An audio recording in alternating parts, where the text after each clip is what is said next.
এগুলোর মধ্যে যারা জ্ঞানী তারা নিদর্শন খুঁজে পায়, তারা নিজেদেরকে নিয়ে চিন্তা করে এবং নিজেদেরকে পরিবর্তন করে আখিরাতমুখী করার জন্য চেষ্টা করে। এই কথাই আল্লাহ রাব্বুল আলামিন কোরআনের বিভিন্ন আয়াতের মধ্যে বলেছেন। সূরা আল ইমরানের 190 নম্বর আয়াতে আল্লাহ বলেন, ইন্না ফি খালকিস সামাওয়াতি ওয়াল আরদি ওয়াখতিলাফিল লাইলি ওয়ান নাহারি লাআয়াতিল লিউলিল আলবাব। নিশ্চয় আসমান এবং জমিনের সৃষ্টির মধ্যে, রাত এবং দিনের পরিবর্তনের মধ্যে নিদর্শন রয়েছে তাদের জন্য যারা জ্ঞান রাখে, যারা বুঝে, যারা চিন্তা ফিকির করে। আল্লাহ রাব্বুল আলামিন তাদের জন্য আসমান এবং জমিনের সৃষ্টির মধ্যে, দিন এবং রাতের পরিবর্তনের মধ্যে নিদর্শন রেখেছেন। সবাই কিন্তু চিন্তা করে না। কেউ কেউ আছে চিন্তা করে কবে ওই দিনটা আসবে, একটু আনন্দ উৎসব করব। আর যারা চিন্তা করে তারা চিন্তা করে হায় হায় আমার থেকে একটা রাত চলে গেছে, একটা দিন চলে গেছে। এর অর্থ হলো আমার জীবন থেকে একটা রাত অতিবাহিত হয়ে গেছে। আমি আস্তে আস্তে মৃত্যুর দিকে যাচ্ছি, আমি আস্তে আস্তে কবরের দিকে যাচ্ছি। যারা বুদ্ধিমান, যারা চিন্তা করে তারা এই চিন্তা করে। আর যারা চিন্তা করে না তারা মনে করে যে হ্যাঁ খুব ভালো তো, সামনে আমার ঈদের দিন আসছে, সামনে আমার অমুক দিন আসছে। আসলে কি দিনটা আমার আপনার জন্য, এই যে দিন যে চলে গেল এটা তো আমি আর ফিরে পাবো না আমার জীবনের জন্য। এটা যারা চিন্তা করবে তারা নিজেদেরকে পরিবর্তন করবে। সূরা ইউনূসের 6 নম্বর আয়াত আল্লাহ বলেন, ইন্না ফি ইখতিলাফিল লাইলি ওয়ান নাহারি ওয়া মা খালাকাল্লাহু ফিস সামাওয়াতি ওয়াল আরদি লাআয়াতিল লিকাওমিন ইয়াত্তাকুন। রাত এবং দিনের পরিবর্তনের মধ্যে আল্লাহ রাব্বুল আলামিন আসমান এবং জমিনের মধ্যে যা কিছু সৃষ্টি করেছেন এটা তাদের জন্য নিদর্শন, যারা আল্লাহকে ভয় করে, যারা মুত্তাকি তাদের জন্য, যারা আল্লাহকে ভয় করে তাদের জন্য নিদর্শন। আর যারা আল্লাহকে ভয় করে না তারা নিদর্শন খুঁজে পায় না। পরিবর্তন যে হচ্ছে, আমরা আস্তে আস্তে দেখেন আমাদের শরীরের মধ্যে পরিবর্তন আছে কি নাই। আপনি 2023-এর মধ্যে আপনার যেই পরিমাণ হয়তো বা বাচ্চাদের একটু শক্তি বেড়েছে, আমার আপনার শক্তি কমেছে। যেখানে দেখা যাইতো যে 2 ঘন্টা কথা বলা যেত, সেখান থেকে আস্তে আস্তে কমে আসছে, জোর কমে যাচ্ছে, ঘুম ঠিক মতো হয় না। এই পরিবর্তনগুলো দেখা যায় না, দেখা যায় না? এটা চিন্তা করতে হবে। আমার শরীরের মধ্যে পরিবর্তন, আমার কথার মধ্যে পরিবর্তন, আমার চুলের মধ্যে পরিবর্তন। অনেকের চুল গত বছর একটাও পাকা ছিল না, এবছর একটা দুটা কি হয়েছে, পেকেছে। আবার কারো 2-3টা ছিল, এবছর 10টা 20টা 50টা বৃদ্ধি পেয়েছে। এরকম হয়েছে কি হয় নাই বলে? এই যে পরিবর্তন, এর অর্থ হলো এটা আমাদেরকে বলে দিচ্ছে যে তোমার সময় আস্তে আস্তে শেষের দিকে, তোমার সময় ঘনিয়ে আসছে, তোমার দুর্বলতা ঘনিয়ে আসছে। সূরা ফুরকানের 61 নম্বর আয়াত আল্লাহ বলেন, তাবারাকাল্লাযী জাআলা ফিস সামাই বুরুজান ওয়া জাআলা ফিহা সিরাজান ওয়া কমারাম মুনীরা। আল্লাহ বলেন ওই বরকতময় আল্লাহ, তাবারাকাল্লাযী জাআলা ফিস সামাই বুরুজান, যিনি আল্লাহ, ওই আল্লাহ বরকতময়, যিনি আসমানে তারকারাজি সৃষ্টি করেছেন। ওয়া জাআলা ফিহা সিরাজান, আর এর মধ্যে আল্লাহ রাব্বুল আলামিন দীপ্তিময় মোমবাতি আল্লাহ রাব্বুল আলামিন জ্বালিয়ে দিয়েছেন। ওয়া কমারাম মুনীরা, আলোকময় চন্দ্র আল্লাহ তাআলা সৃষ্টি করেছেন। ওহুয়াল্লাযী জাআলাল লাইলা ওয়ান নাহারা খিলফাতাল লিমান আরাদা আন ইয়াযযাক্কারা আও আরাদা শুকুরা। যে আল্লাহ রাব্বুল আলামিন দিনকে রাতের অনুগামী করে দিয়েছেন, রাতকে দিনের অনুগামী করে দিয়েছেন। অর্থাৎ দিনের পরে রাত আসে, রাতের পরে দিন চলে আসে। এটা তাদের জন্য লিমান আরাদা আন ইয়াযযাক্কারা, যারা উপদেশ গ্রহণ করতে চায়, আও আরাদা শুকুরা, এবং যারা আল্লাহ রাব্বুল আলামিনের কৃতজ্ঞতা স্বীকার করতে চায় তাদের জন্য এখানেও উপদেশ রয়েছে। সবার জন্য উপদেশ নয়, যারা চায় তাদের জন্য এখানে উপদেশ রয়েছে যে রাতের পরে দিন আসছে, দিনের পরে রাত আসছে। এই যে গত বৃহস্পতিবার চলে গেছে, আর জীবনে এই বৃহস্পতিবার আসবে না।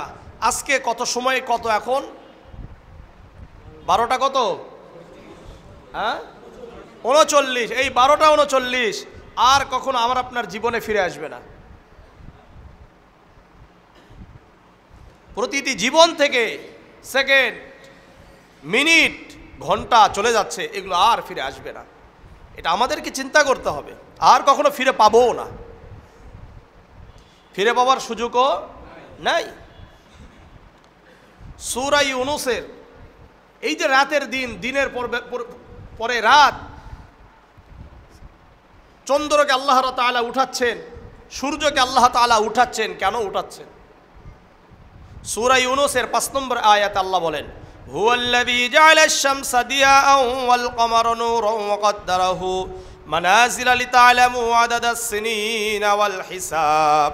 আল্লাহ রাব্বুল আলামিন বলেন, হুয়াল্লাযী জাআলাশ শামসা দিয়াআন, আল্লাহ তাআলা সূর্যকে দীপ্তমান করে সৃষ্টি করেছেন, ওয়াল কমারা নূরান, চন্দ্রকে, চাঁদকে আল্লাহ তাআলা আলোকময় করে সৃষ্টি করেছেন, মানাজিল ওয়া কদ্দারাহু মানাজিলা লিতা'লামু আদাদাস সিনিনা ওয়াল হিসাব, এবং তাদের গতিপথকে নির্ধারণ করে দিয়েছেন, মানজিল সমূহ নির্ধারণ করে দিয়েছেন, যাতে করে তোমরা বছর হিসাব করতে পারো, মাসকে হিসাব করতে পারো।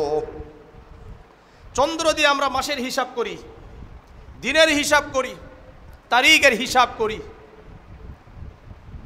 সূর্য দিয়ে আমরা দিনের হিসাব করি। আল্লাহ তাআলা এই কারণেই এই চন্দ্র সূর্য উঠাচ্ছেন, আবার সূর্য এবং চন্দ্রকে আল্লাহ তাআলা মুছে দিচ্ছেন। এর মূল কারণ হলো এটা, যেন আমরা হিসাব নিকাশ করতে পারি। সূরাতুত তাওবার 36 নম্বর আয়াত আল্লাহ বলেন, ইন্না ইদ্দাতাশ শুহুরি ইনদাল্লাহি 12 শাহরান, আল্লাহ তাআলার গণনার মধ্যে 12টি মাস নির্ধারিত রয়েছে। কয়টি মাস? 12টি মাস। এই 12টি মাস ঘুরে ফিরে আসছে আমার আপনার জন্য। এটা নিদর্শন। আমাদেরকে এটা চিন্তা করতে হবে। এখন চিন্তা কারা করবে? কারা হিসাব নিকাশ করবে? যারা বুদ্ধিমান তারা। যারা বুদ্ধিমান তারা নিজেদেরকে নিয়ে হিসাব করে। যারা বুদ্ধিমান না, যারা নির্বোধ, তারা নিজেদের সময় নিয়ে হিসাব করে না। জামিআ তিরমিজির 2460 নম্বর হাদিস, عن شداد بن أوس رضي الله تعالى عنه عن النبي صلى الله عليه وسلم قال الكيس من دان نفسه وعمل لما بعد الموت। বুদ্ধিমান ওই ব্যক্তি, যেই ব্যক্তি নিজের হিসাব নিকাশ করে, নিজেকে নিয়ন্ত্রণ করেন, ওয়ামিলা লিমা বাদাল মাউত, মৃত্যুর পরবর্তী সময়ের জন্য আমল করে। তাহলে বুদ্ধিমানকে যে ব্যক্তি নিজেকে নিয়ন্ত্রণ করে এবং মৃত্যুর পরবর্তী সময়ের জন্য হিসাব নিকাশ করে, মৃত্যুর পরবর্তী সময়ের জন্য আমল করে। ওয়াল আজিজু মান আতবা নাফসাহু হাওয়াহা ওয়া তামান্না আলাল্লাহ। নির্বোধ আর ব্যর্থ ওই ব্যক্তি যে নিজের প্রবৃত্তির উপর চলে, নিজে যা মন চায় তা চলে, আর আল্লাহর উপর অনর্থক ভরসা করে রাখে। আল্লাহ যা ইচ্ছা তাই করবে, আল্লাহ তো আছেই, কিন্তু সে কি করে না? কোনো আমল করে না। দুনিয়াতে আপনি যদি কিছুই না করেন আর ভরসা করে বসে থাকেন, আল্লাহ কিছু দিবে? কিছু দিবে না। এটা হলো নির্বুদ্ধিতা, এটা মূর্খতা, এটা নির্বুদ্ধিতা। বরং বুদ্ধিমানকে, যে নাকি সারাদিন কাজ করার পরে চিন্তা করে, মাসে চাকরি করার পরে চিন্তা করে যে আমার একটা স্যালারি আসবে, এটা হলো বুদ্ধিমানের কাজ। সারাদিন ব্যবসা করার পরে সে চিন্তা করে আমার একটা লাভ আসবে, এটা হলো বুদ্ধিমানের কাজ। সারা বছর চাকরিতে যায় নাই, আর যদি চিন্তা করে আগামী মাসের 10 তারিখে আমি স্যালারি পাবো, এটা কি নির্বুদ্ধিতা না বুদ্ধিমানের কাজ? বলে, এটা হলো মূর্খতা, এটা নির্বুদ্ধের কাজ। সারাদিন কষ্ট করে নাই, সারাদিন ব্যবসা করে নাই, যদি মনে করে যে আমি এখন লাভ করব, তাহলে তাকে বুদ্ধিমান বলবেন না নির্বোধ বলবেন? নির্বোধ বলবেন। ঠিক তেমনিভাবে রসুল বলেন, ওয়াল আজিজু মান আতবা নাফসাহু হাওয়াহা ওয়া তামান্না আলাল্লাহ।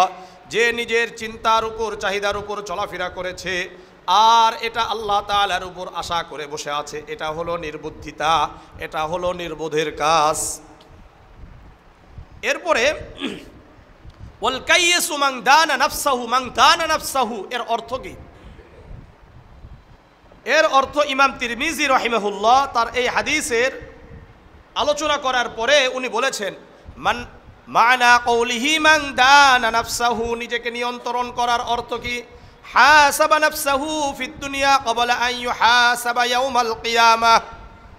এর অর্থ হলো নিজেকে নিয়ন্ত্রণ করার অর্থ হলো কিয়ামতে যেই আমাদের হিসাব নিকাশ হবে এটার পূর্বেই দুনিয়াতে যেই ব্যক্তি হিসাব নিকাশ করে নিল। কিয়ামতে আমাদের হিসাব নিকাশ হবে কি হবে না? হ্যাঁ হবে। কিন্তু আমি আপনি যদি আগেই এখন থেকে আমার এই যে 2023-এ কি অবস্থায় আমি অতিবাহিত করেছি, 2024 আমি কিভাবে অতিবাহিত করছি, এটার আমি যদি নিজে নিজে হিসাব নিকাশ করে নিই তাহলে আমার জন্য আপনার জন্য হিসাব দেওয়াটা সহজ হবে। যারা ম্যানেজার থাকেন বিভিন্ন জায়গার, অ্যাকাউন্ট্যান্ট যারা আছেন, হিসাব রক্ষক, এরা যদি মনে করে যে আমাদের বস আমাদেরকে বলে দিয়েছে যে আগামী 10 তারিখে কি হবে, হিসাব হবে, এখন 10 তারিখেই যদি বসে তাহলে হিসাব দেওয়া সহজ না কঠিন? কঠিন হয়ে যাবে। যদি আগেই হিসাব করে রাখে সহজ হবে কি না? ওমর ইবনুল খাত্তাব রাদিয়াল্লাহু তাআলা আনহু এই হাদিসের ব্যাখ্যায় বলেছেন, হাসিবু আনফুসাকুম ক্বাবলা আন তুহাসাবু, তোমরা নিজেদের হিসাব নিকাশ আগেই করে নাও, তোমাদের হিসাব নিকাশ নেওয়ার পূর্বেই আগেই হিসাব করো। ওয়াতাযায়্যানু লিল আরজিল আকবার, আর মহাসমাবেশে উপস্থিত হওয়ার জন্য প্রস্তুতি গ্রহণ করো। মহাসমাবেশ মানে হাসরের ময়দান। কিসের ময়দান? হাসরের ময়দান। এখানে হিসাব হবে। এখানে কি হবে? হিসাব হবে। وإنما يخف الحساب يوم القيامة قبل أن يحاسب في الدنيا।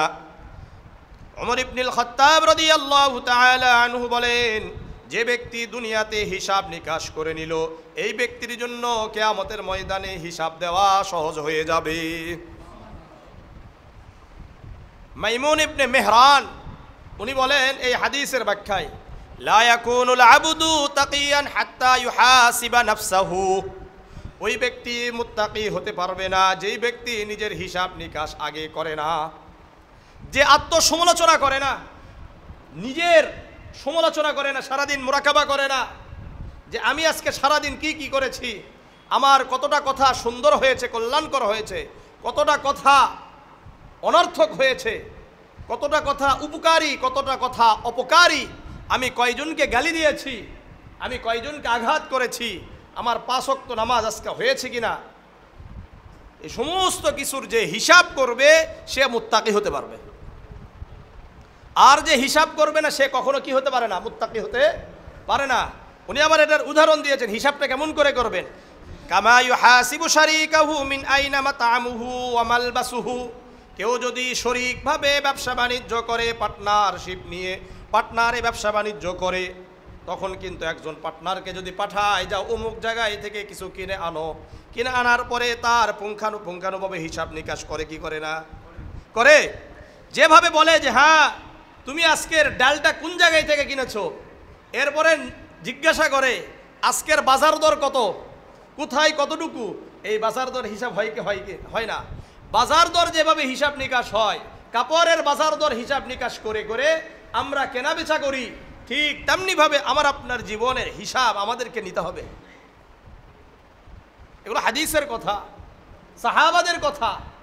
এইভাবে যদি আমরা হিসাব নিকাশ করতে পারি তাহলে ইনশাআল্লাহ আমরা মুত্তাকি হতে পারবো। আর যদি হিসাব নিকাশ না করি তাহলে মুত্তাকি হওয়ার চিন্তা ভাবনা বাদ দিয়ে দিতে হবে।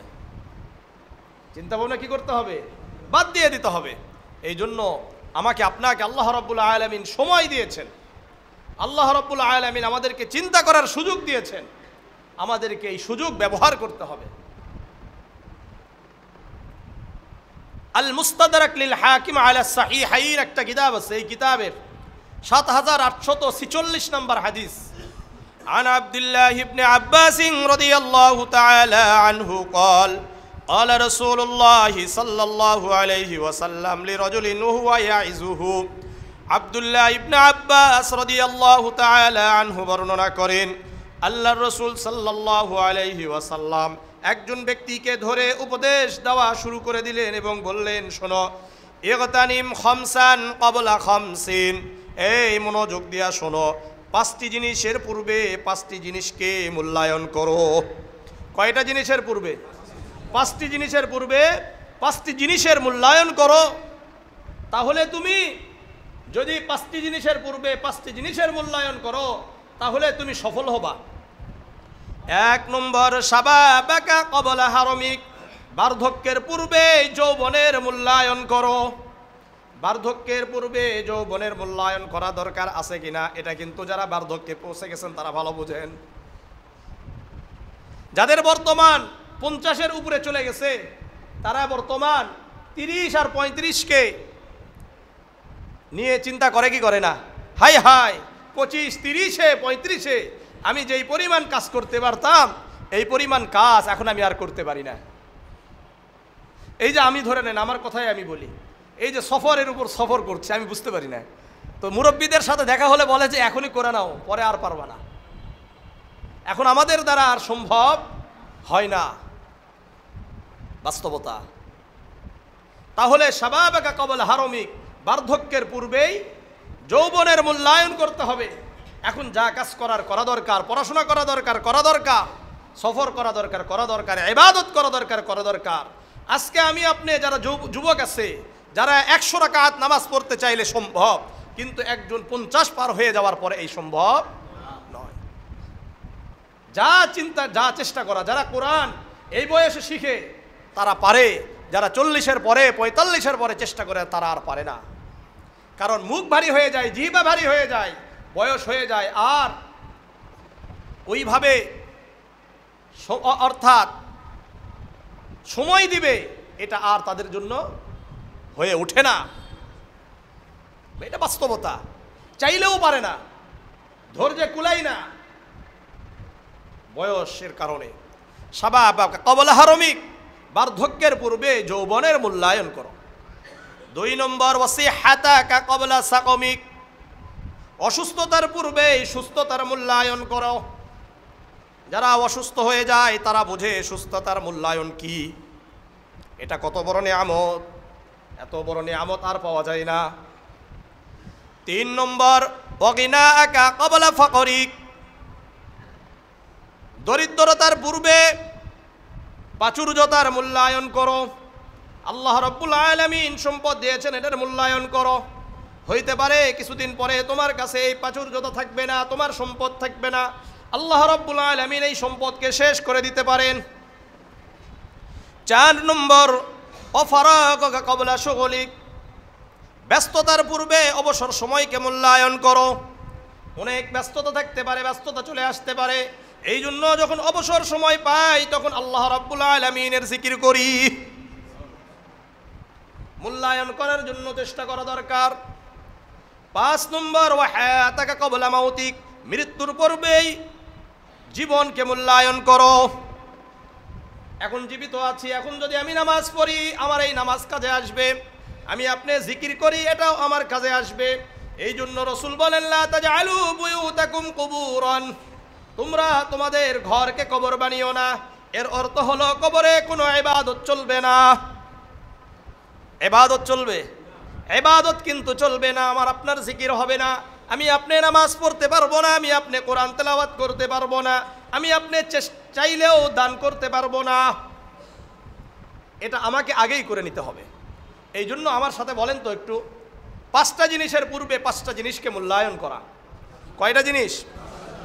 1 নম্বর বলেন, বার্ধক্যের পূর্বে যৌবনের মূল্যায়ন করো। 2 নম্বর, অসুস্থতার পূর্বে সুস্থতার মূল্যায়ন। 3 নম্বর, দারিদ্রতার পূর্বে প্রাচুর্যতার মূল্যায়ন করো। 4 নম্বর, সময়ের অর্থাৎ ব্যস্ততার পূর্বে অবসরের সময়ের মূল্যায়ন করো। আর মৃত্যুর আগের আমাদের বর্তমান জীবনের মূল্যায়ন করতে হবে। বিশেষ করে যুবকদেরকে বলবো, এই যৌবনের মূল্যায়নের ব্যাপারে এটা আলাদাভাবে রাসূলুল্লাহ সাল্লাল্লাহু আলাইহি ওয়াসাল্লাম বিভিন্ন জায়গায় বলেছেন। কাল কিয়ামতের ময়দানেও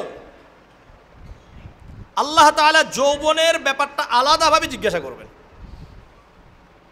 জামিআ তিরমিজির 2416 নম্বর হাদিস, عن عبد الله بن مسعود رضي الله تعالى عنه قال قال رسول الله صلى الله عليه وسلم لا تزول قدم ابن آدم يوم القيامة من عند ربه।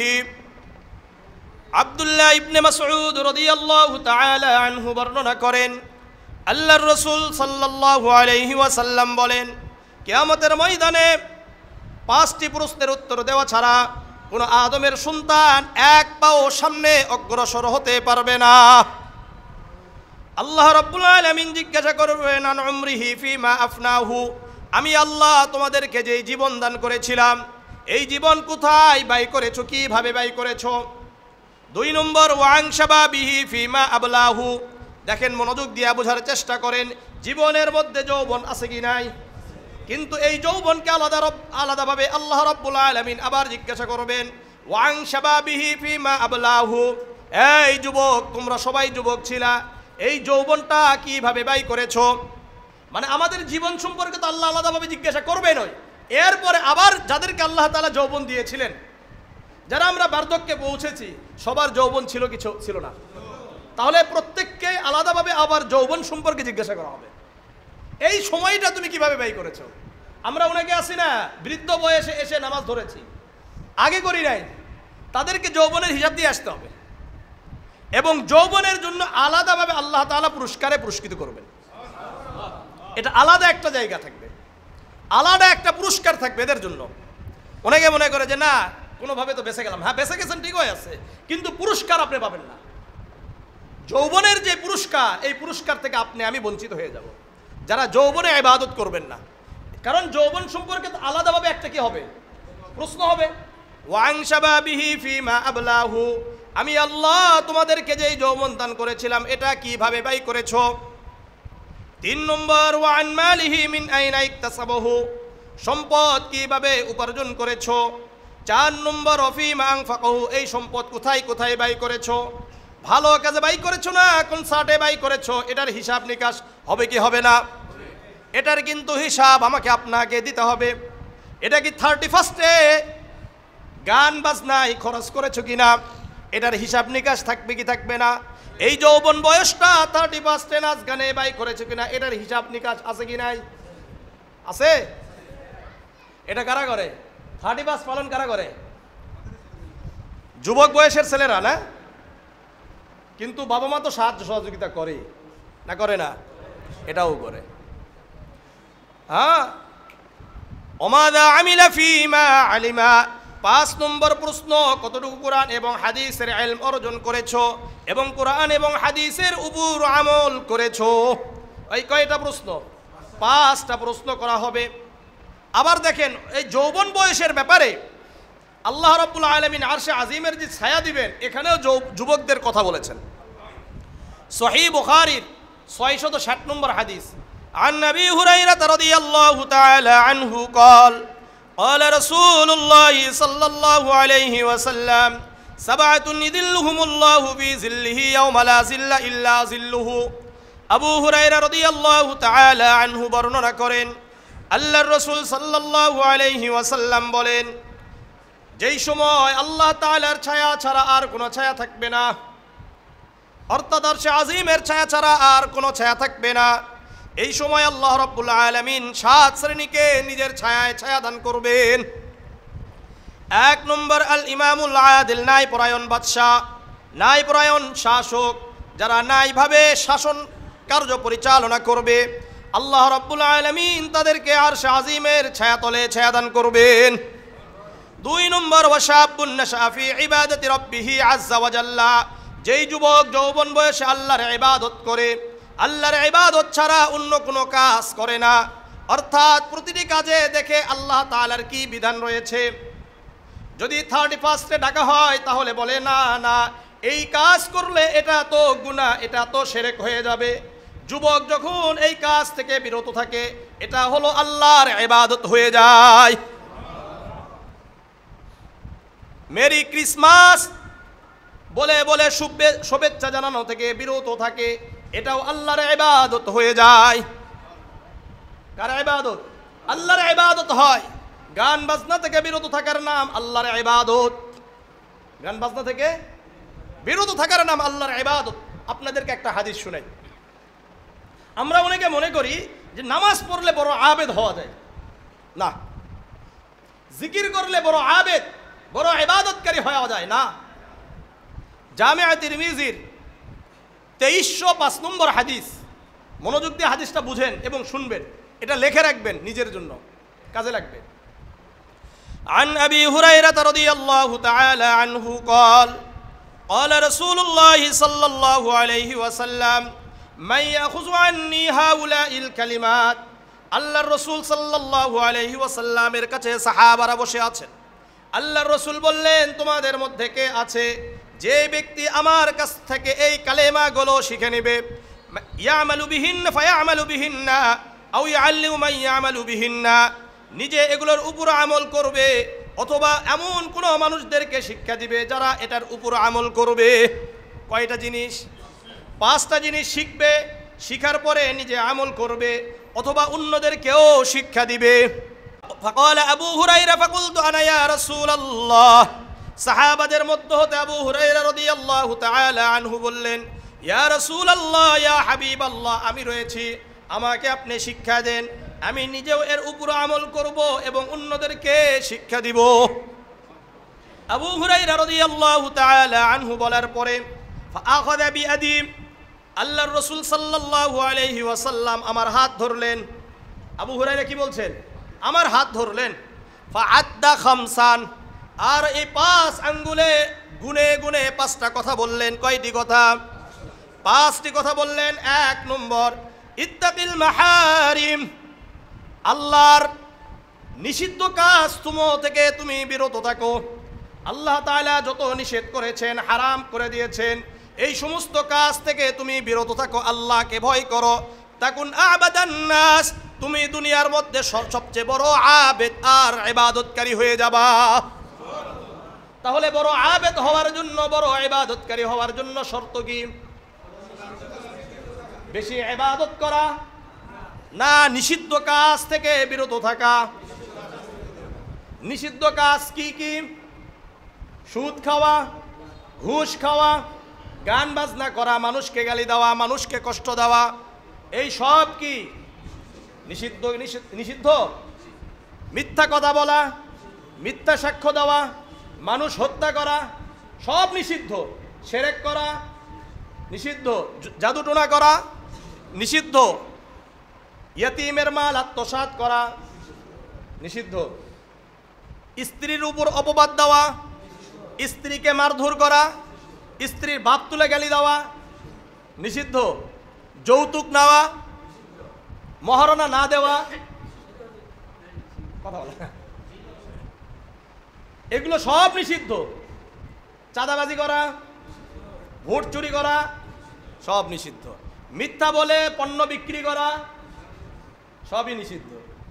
তাহলে বোঝা গেল সবই নিষিদ্ধ। গালি দেওয়া নিষিদ্ধ, চুগলখুরি করা, গীবত করা, মানুষের সম্মান হরণ করার চেষ্টা করা সব নিষিদ্ধ। তাহলে রাসূল বললেন, ইত্তাকিল মাহারিম তাকুন আবাদান নাস, তুমি নিষিদ্ধ কাজ থেকে বিরত থাকো, তুমি সবচেয়ে বড় ইবাদতকারী হয়ে যাবা, সবচেয়ে বড় ইবাদতকারী হয়ে যাবা। 2 নম্বর, ওয়ারদাম বিম্মা কাসামাল্লাহু লাকা তাকুন আগনান নাস, আল্লাহ রাব্বুল আলামিন তোমার জন্য যা নির্ধারণ করে দিয়েছেন এর উপর সন্তুষ্ট হয়ে যাও, তাহলে সবচেয়ে বড় ধনী হয়ে যাবা। সবচেয়ে বড় ধনীকে?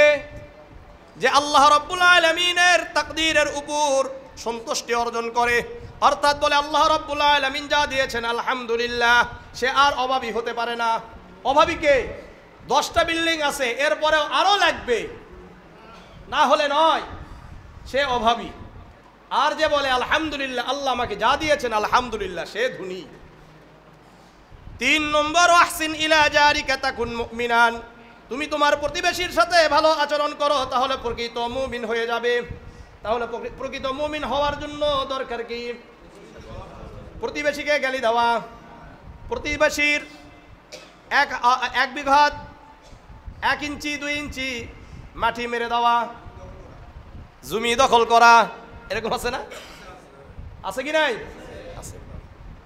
অথচ আমরা এরকম অনেক হুজুর মুজুর আছি, মাথায় টুপি আছে, দাড়ি আছে, বড় বড় জুব্বা পরে ঘুরি, হাজি সাহেব গাজি সাহেব, এই প্রতিবেশীকে খালি কষ্ট দেয়, আছে না? অথচ রসুল বলেন মাহসিন ইলা জারিকা তাকুন মুমিনান, তুমি তোমার প্রতিবেশীর সাথে ভালো আচরণ করো, তুমি মুমিন হয়ে যাবা। তুমি কি হবা? মুমিন হবে। 4 নম্বর ওয়াহিব্বা লিন-নাসি মা তুহিব্বু লিনাফসিন তাকুন মুসলিমান, তুমি নিজের জন্য যা ভালো পছন্দ করো এটা অন্যের জন্য পছন্দ করো, নিজের জন্য যা পছন্দ করো এটা অন্য ভাইয়ের জন্য পছন্দ করো, তাহলে তুমি প্রকৃত মুসলিম হয়ে যাবে। তাহলে প্রকৃত মুসলিম হওয়ার জন্য আমার আপনার জন্য যা ভালো মনে করি এটা আমার ভাইয়ের জন্য ভালো মনে করতে হবে। আর 5 নম্বর ওয়ালা তুকসিরিজ যাহিক ফাইন্না কাসরাতাজ যাহিকি তুমিতুল কলবা, অধিক হাসবে না, কেননা অধিক হাসা কল্পকে অন্তরকে মৃত করে দেয়। বেশি হাসাহাসি করা যাবে না, সারাদিন হাসে, বেশি হাসাহাসি করা যাবে না, তাহলে অন্তর মরে যাবে। তাহলে কয়টা? 5টা মনে থাকবে? আমার সাথে বলেন তো 5টা। 1 নম্বর বড় আবেদ হওয়ার জন্য কি কাজ করতে হবে? আল্লাহর নিষিদ্ধ কাজ থেকে বিরত থাকতে হবে। 2 নম্বর, তাহলে আল্লাহর নিষিদ্ধ কাজ, এই যুবক যারা আছে তারা বলো 31st এটা করা, গান বাজনা করা, এটা নিষিদ্ধ কাজ কি কাজ না? যুবকরা হাত উঠাও, এটা নিষিদ্ধ কাজ কি কাজ না? তাহলে এই নিষিদ্ধ কাজ করা যাবে? যুবকরা করবেন? সত্য করবেন না ইনশাআল্লাহ? আল্লাহ আমাদের সবাইকে বুঝার তৌফিক দান করুন। 2 নম্বর, আল্লাহ আমার আপনার জন্য যা লিখে রাখছেন এটার উপর সন্তুষ্ট থাকবো ইনশাআল্লাহ, তাহলে কি হব? ধনী হব। প্রতিবেশীর সাথে ভালো আচরণ করলে কি হওয়া যায়? মুমিন হওয়া যায়। আমার জন্য যা ভালো মনে হয় এটা অন্যের জন্য ভালো মনে করা হলে কি হবে? মুসলমান হওয়া যায়। অধিক পরিমাণে হাসলে কি হবে? অন্তর মরে যাবে। ফালইয়াদহাকু কলিলান ওয়ালইয়াবকু কাসীরা, কোরআনের আয়াত। আল্লাহ বলেন তোমরা কম হাসো আর বেশি কাঁদো, যত বেশি কাঁদবেন আপনার অন্তর পরিষ্কার হবে। বুঝে আসছে? আল্লাহ আমাদেরকে বুঝার তৌফিক দান করেন, আল্লাহ বুঝার তৌফিক দান করেন। ওয়াশাবুন নাশআ ফি ইবাদাতি রাব্বিহি আযজা ওয়া জাল্লা, যৌবন বয়সের ইবাদত করলে আল্লাহ রাব্বুল আলামিন কি দিবেন? আরশে আজিমের ছায়াতলে ছায়া দান করবেন। 3 নম্বর ওয়ারজুলুন কলবুহু মুআল্লাকুন ফিল মাসাজিদ, যাদের অন্তর সর্বদা মসজিদে ঝুলন্ত থাকে, অর্থাৎ সর্বদা অন্তর অস্থির থাকে, কখনো মসজিদ যাব, কখন মসজিদ যাবে, মসজিদে যাব, এমন যদি অবস্থা আমার আপনার অন্তরে হয়ে যায় তাহলে আল্লাহ রাব্বুল আলামিন কিয়ামতের ময়দানে আরশে আজিমের ছায়াতলে ছায়া দান করবেন। 4 নম্বর ওয়ারজুলানি তাহাব্বা ফিল্লাহি ইজতামা আলাইহি ওয়া তাফাররাকা আলাইহি, যেই 2 জন ব্যক্তি আল্লাহর জন্য একত্রিত হইল, আল্লাহর জন্য পৃথক হয়ে গেল, এই 2 জন ব্যক্তিকেও আল্লাহ তাআলা আরশে আজিমের ছায়াতলে ছায়া দান করবেন। 5 নম্বর ওয়ারজুলুন তালাবাতহু ইমরাতুন যাতু মানসাবিন ওয়া জামালিন ফাকালা ইন্নী আখাফুল্লাহ, একজন ব্যক্তিকে একজন সুন্দরী নারী বলল আসো ফুর্তি করি, কনসার্টে যাই, যাই কি যাই না? এই কনসার্টগুলোতে গিয়ে কি হয়? ভালো কাজ হয়? হ্যাঁ, ভালো কাজ হয় না ব্যভিচার হয়? এগুলোর কি প্রমাণ দরকার আছে? আপনারা তো অধিকাংশ অনলাইন ব্যবহার করেন। এই এক মাসের মধ্যে যা হয়েছে প্রত্যেকটাতে ব্যভিচার আছে কি নাই? আছে। শুধু তাই নয়, এদেরকে এর মধ্যে ঢুকিয়ে দিয়ে সচিবালয়কে শেষ করে দেওয়া হয়েছে। এটা যদি না বুঝি আর বুঝার দরকার নাই। আসেন কনসার্ট নিয়ে, উপদেষ্টারা কনসার্ট নিয়ে বসে আছে, বিভিন্ন জায়গায় কনসার্ট করে। আসলে মানে আমি আপনাদেরকে একটা কথা বলি না, ইসলাম ছাড়া কেউ দেশের ভালো বুঝে না, বুঝবে না। আরে কেবল তোমার এখনো তো অনেক আহতরা এখনো শহীদ হবে ভাব, এখনো তো রক্ত শুকাই নাই, আপনারা আছেন কনসার্ট নিয়ে। লজ্জা লাগা দরকার, লজ্জা নাই তো। এই জন্য বারবার বলি যে ইসলাম ছাড়া কেউই ভালো বুঝবে না, এটা বোঝার কথাও না। কত এখনো, আমরা তো কয়েকজনের নাম জানি, কত এখনো পঙ্গু হয়ে গেছে, চিকিৎসার অভাবে চিকিৎসা পাচ্ছে না। এদের চিকিৎসা করা ছাড়া আমি আপনি কি করি বসে থেকে? আল্লাহ বুঝার তৌফিক দান করেন। এই সমস্ত খারাপ কাজগুলোতে শোনেন, কখনোই আপনি যেইভাবেই বলেন কনসার্ট করে এটা দিবেন ওটা দিবেন, এটা মিথ্যা কথা, এগুলোতে কোনো ফায়দা নাই। হারাম কাজের মধ্যে কখনো আরাম নাই, শান্তি হতে পারে না। আপনাদেরকে বলি তো, বলেন তো, আপনারা নিজেরা বলেন, যখন এটা হলো চুলকানির মতো, চুলকানি বুঝেন? হারাম কাজ হলো চুলকানির মতো, মানে চুলকাইতে খুব ভাল লাগে। যখন চুলকানি শেষ তখন কি হয়? এটা জ্বলে কি জ্বলে না? যখন চুলকানি ওঠে তখন কিন্তু এদিক সেদিক আর কেউ দেখে না। এখন চার রাস্তার মোড়েও চুলকায়, ভালোই লাগে, কোনো দিকে কিন্তু তাকাই নাকি, কোন জায়গায় চুলকাচ্ছে এটাও দেখে না, কে দেখে এটাও দেখে না, চুলকাচ্ছে তো চুলকাচ্ছে। যখন এটার কি হয়ে যায়, সিল্কা উঠে যায়, চামড়া উঠে যায়, তখন বুঝে হাই হাই কি করলাম। তো গুনাহের কাজ এটা এত মজা, এটা যখন ধরা খায় তখন বুঝে। এবং যারা গুনাহের কাজ করে এদের ভিতরে সর্বদা কি থাকে, একটা ভয় থাকে কি থাকে না? যারা লুটপাট করে এদের ভয় থাকে কি থাকে না? ভয় থাকে, যে কখন ধরা খায়, কখন ধরা খায়, কখন ধরা খায়। এই ভয় কাজ করে কি করে না? এর মধ্যে আরাম নাই, এর মধ্যে শান্তি নাই। এই জন্য আমি আপনাদেরকে হাত জোর করে বলবো, বিশেষ করে যুবকদেরকে বলবো, কোনো খারাপ কাজ, বিশেষ করে গান বাজনাতে যাওয়াই যাবে না। এটা একবারে একটা নষ্টের একটা মূল জায়গা, নষ্টের মূল জায়গা। আল্লাহ আমাদেরকে হেফাজত করেন। আল্লাহর রাসূল বলেন, ওয়া তালাবাতু ইমরাতুন যাতু মানসাবিন ওয়া জামালিন ফাকালা ইন্নী আখাফুল্লাহ। সুন্দরী নারী দেখছে, তখন বলো আল্লাহকে ভয় করি, এই জন্য আমার ওখানে যাওয়া যাবে না। কারণ কেউ দেখে না, দেখেন কে? আল্লাহ দেখছেন। আল্লাহ তো সব দেখেন, আল্লাহ রাব্বুল আলামিন। আমি আপনি মোবাইলে কি কি চ্যাটিং করি এটাও আল্লাহ দেখেন, অন্য কেউ দেখুক বা না দেখুক। 6 নম্বর, ওয়ারাজুলুন তাসাদ্দাকা হাত্তা লা তা'লামা শিমালুহু মা তুনফিকু ইয়ামিনুহু। 6 নম্বর, ডান হাত দান করলে বাম হাত জানতে পারবে না। এরকম যারা দাতা থাকবে আল্লাহ রাব্বুল আলামিন কিয়ামতের ময়দানে তাদেরকে আরশে আজিমের ছায়াতলে ছায়া দান করবেন। বুঝে আসছে? আর 7 নম্বর, রাজুলুন যাকারাল্লাহ খালিয়ান ফাফাযাত আইনাহু। নির্জনে আল্লাহর জিকির করে আর চক্ষুদ্বয় দিয়ে অশ্রু ঝরে যায়, এরকম ব্যক্তিদেরকে আল্লাহ রাব্বুল আলামিন আরশে আজিমের ছায়াতলে ছায়া দান করবেন। তাহলে সময় নষ্ট করা যাবে? সময় নষ্ট করা যাবে না। আমরা সবাই সবচাইতে বেশি ক্ষতিগ্রস্ত কোন জায়গায় জানেন? একটা হলো সুস্থতার মধ্যে, আর একটা হলো অবসর সময়ের মধ্যে। এই দুইটা সময়ের মধ্যে আমরা সবচাইতে বেশি গুনাহ করি। এটা সহিহ বুখারীর হাদিস, 6412 নম্বর হাদিস। আন আব্দুল্লাহ ইবনে আব্বাস রাদিয়াল্লাহু তাআলা আনহু قال قال رسول الله صلى الله عليه وسلم নি'মাতান মাগবুনুন ফীহিমা কাসীরুম মিনান নাস। দুটি নিয়ামতের মধ্যে মানুষ ক্ষতিগ্রস্ত হয়। কয়টি নিয়ামত? দুটি নিয়ামতের মধ্যে 1 নম্বর as-সিহা, 2 নম্বর ওয়াল ফারাগা। সুস্থতার মধ্যে মানুষ বেশি গুনাহের কাজ করে। 2 নম্বর ওয়াল ফারাগাতু ওয়াল ফারাগু। আর অবসর সময়ের মধ্যে সবচাইতে খারাপ কাজ বেশি লিপ্ত হয়ে যায়।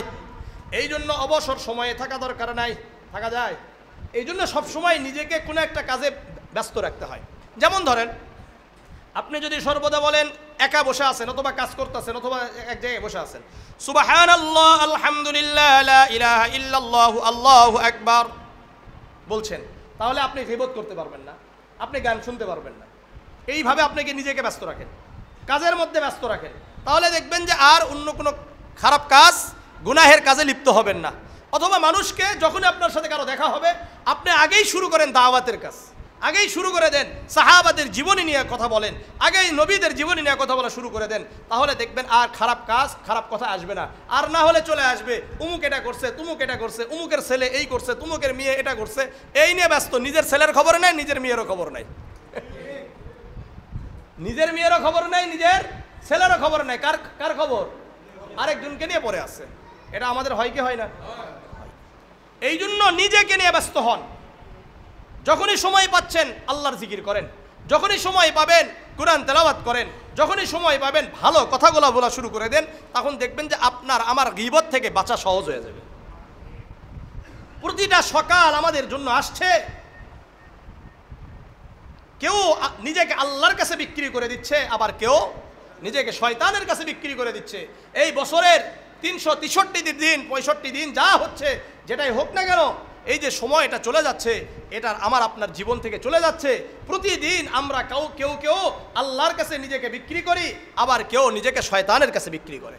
যারা নিজেদেরকে প্রতিদিন আল্লাহর কাছে বিক্রি করব তারা তো জান্নাতি, আর যারা নিজেদেরকে শয়তানের কাছে বিক্রি করব তারা জাহান্নামী।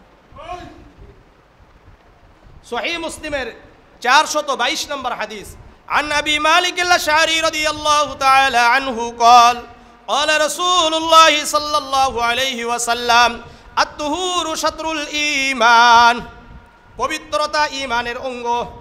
ওয়ালহামদুলিল্লাহি তামলাউল মিজান, আলহামদুলিল্লাহ বলার সঙ্গে সঙ্গে আল্লাহ তাআলা দাড়িপাল্লা ভারী করে দেন। ও সুবহানাল্লাহি ওয়ালহামদুলিল্লাহি তামলাআনি তামলাউ মা বাইনাস সামাওয়াতি ওয়াল আরদ, যখন আমরা বলবো সুবহানাল্লাহ আলহামদুলিল্লাহ একসাথে বলবো, আসমান আর জমিনের মাঝে ফাঁকা জায়গাকে নেকি দ্বারা পরিপূর্ণ করে দিবেন। ওয়াসসালাতু বুরহানুন, নামাজ হলো আমাদের জন্য দলিল। ওয়াসসালাতু নূরুন, নামাজ হলো আলো। ওয়াসসাদাকাতু বুরহানুন, আর আমাদের জন্য আমরা যা সদকা করি, দান করি, এটা আমাদের জন্য দলিল। ওয়াসসাবরু জিয়াউন, যারা সবর করে, ধৈর্য ধারণ করে, আল্লাহ রাব্বুল আলামিন তাদের জীবনকে আলোকময় করে দেন। ওয়াল কুরআনু হুজ্জাতুল লাকা ওয়া আলাইকা কুল্লুন নাস ইয়াগদু ফাবাইউন নাফসাহু ফামুতিকুহা আও মুবিকুহা। এরপরে আল্লাহর রাসূল বলেন, যারা কোরআনের পক্ষে কাজ করবে, এই কোরআন কিয়ামতের ময়দানে তার পক্ষে সাক্ষী দিবে। আর যারা কোরআনের বিপক্ষে কাজ করবে, কোরআনের বিপক্ষে চলবে, এদের বিপক্ষে এই কোরআন সাক্ষী দিবে। কুল্লুন নাস ইয়াগদু ফাবাইউন নাফসাহু ফামুতিকুহা আও মুবিকুহা, প্রত্যেক মানুষ সকালে উঠে কেউ নিজেকে আল্লাহর কাছে বিক্রি করার মাধ্যমে নিজেকে জান্নাতি করে নেয়, আও মুবিকুহা, অথবা নিজেকে শয়তানের কাছে বিক্রি করে নিজেকে ধ্বংস করে দেয়। এখন আমি আপনাদের কাছে বলতে চাই, নিজেরা প্রতিদিন কার কাছে বিক্রি হব? বিক্রি হওয়ার জন্য শর্ত কি? নামাজ পড়া, ফজরের সালাত আদায় করা, তাই না? ফজরের সালাত আদায় করলে আমরা কার কাছে বিক্রি হব? আর যদি ফজরের সালাত আদায় না করি, কার সাথে কার কাছে বিক্রি হব? কারা কারা আল্লাহর কাছে বিক্রি হব? হাত তো উঠাইছেন নাকি? ইনশাআল্লাহ। তাহলে নামাজ পড়বেন তো ইনশাআল্লাহ। আল্লাহর কাছে বিক্রি করবেন, আল্লাহর কাছে বিক্রি হবেন, আল্লাহর কাছে বিক্রি হবেন। 2025 কার জন্য? 2025 ইসলামের জন্য। 2025 কার জন্য? 2025 কার জন্য? করবেন তো ইনশাআল্লাহ, করবেন তো ইনশাআল্লাহ। আল্লাহ আমাদেরকে কবুল করেন। আর একটা কথা বলে দিই, সুনানে আবি দাউদের 4031 নম্বর হাদিস, আব্দুল্লাহ ইবনে ওমর রাদিয়াল্লাহু তাআলা আনহু থেকে বর্ণিত, রাসূল বলেন, মান তাশাব্বাহা বিকওমিন ফাহুয়া মিনহুম, যে যাদের সাথে সাদৃশ্য রাখবে কিয়ামতের ময়দানে সে তার সাথে উঠবে। 31 এটা হলো বিধর্মীদের, এটা হলো খ্রিস্টানদের। এটা কাদের বলেন? খ্রিস্টানদের। এই 31 তারা পালন করে জানুস নামে একটা দেবতার জন্য। কার জন্য? জানুস। জানুস হলো তাদের ভাগ্য দেবতা। তাদের কি? ভাগ্য দেবতা। ভাগ্য দেবতা মানে হলো এর দুটা মাথা আছে, একটা হলো পিছনের মাথা আর একটা হলো কি সামনের মাথা। রাত 12টা বাজে না? এই রাত 12টা বাজার সময় তারা ওই সময় করত, পিছনের মাথার কাছে আসতো আর বলতো, হায় তোমার আপনার জন্যই এই পুরা মানে 24 যাচ্ছে না, বলবে 24-এর যা কল্যাণ সব আপনার জন্যই হয়েছে। যেই 12টা বেজে যাবে তারা সামনের মাথার কাছে আসবে, এসে বলবে 2025-এর যত কল্যাণ সব আমাদেরকে দান করেন। এটা হলো 31-এর কি ইতিহাস। উইকিপিডিয়ায় যাবেন, যা দেখে নেবেন যে 31-এর ইতিহাস কি। জানুস দেবতাকে উপলক্ষ করে তাদের এটা একটা কি উৎসব। 31 এটা হলো তাদের উৎসব, যারা নাকি জানুস দেবতাকে মানে। এখন আমার যুবক ভাইয়েরা, আমার যুবতী বোনেরা, যদি নিজেদেরকে মুসলমান হিসাবে রাখতে চাও তাহলে 31 পালন করার কোনো সুযোগ নাই। যারা পালন করবেন, যদি কোরআন এবং হাদিস সত্য হয়ে থাকে আর ইতিহাস যদি সত্য হয়ে থাকে, তাহলে আপনি কিন্তু মুসলমান আর থাকবেন না। আপনাদের সন্তানরা মুসলমান থাকবে না। এখন নিজেদের সন্তানদেরকে জাহান্নামের আগুন থেকে বাঁচানোর দায়িত্ব কাদের? আমাদের কি আমাদের না বলেন? তাহলে বাঁচাবেন তো ইনশাআল্লাহ। আল্লাহ আমাদের সবাইকে সহিহ বুঝ দান করেন। আল্লাহ আমাদের সবাইকে এই শিরক থেকে বেঁচে থাকার তৌফিক দান করেন। আসসালামু আলাইকুম ওয়া রাহমাতুল্লাহ।